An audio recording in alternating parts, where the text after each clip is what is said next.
अस्सलामुअलैकुम वरहमतुल्लाहि वबरकातुहू। उम्मीद है तमाम दोस्त अहबाब खैर व आफियत से होंगे और मेरी तमाम माँ बहनें भी खैर व आफियत से होंगी। रब ताला आपको, आप जहाँ कहीं भी हैं, रब ताला आपको खुश व खुरम रखे। तमाम किस्म के मसाइब और परेशानियों से रब ताला आपकी और आपके अहल खाना की हिफाजत फरमाए, आमीन।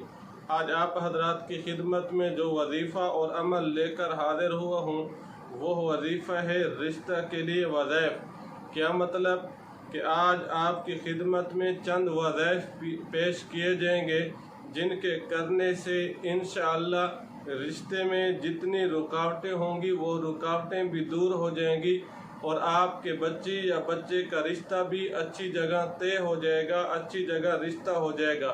वज़ैफ़ की तरफ बढ़ने से पहले आपसे एक दरख्वास्त और गुजारिश है, आप हमारे चैनल को सब्सक्राइब कीजिए।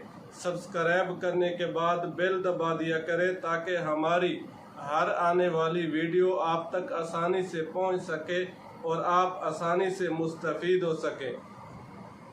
वह वज़ैफ़ और अमलियात जिनके करने से रिश्ते में तमाम रुकावटें भी दूर हो जाएंगी और आपका रिश्ता भी अच्छी जगह हो जाएगा। उनमें से सबसे पहला अमल और सबसे पहला वजीफ़ा हर नमाज के बाद या लतीफ़ु या हलीमु, अल्लाह ताला के ये दो सिफाती नाम हैं, या लतीफ़ु या हलीमु।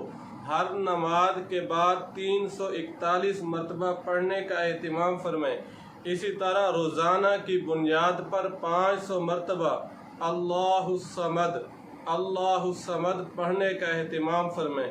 इसी तरह रोज़ाना नमाज फ़जर के बाद 41 मरतबा, रोज़ाना नमाज फ़जर के बाद 41 मरतबा कुरान मजीद में जो सूरतुल फतह है उसकी जो पहली आयत है, इन्ना फ़तहना लका फ़तहम मुबीना, ये पहली आयत रोज़ाना नमाज फ़जर के बाद 41 मरतबा पढ़ लिया करें।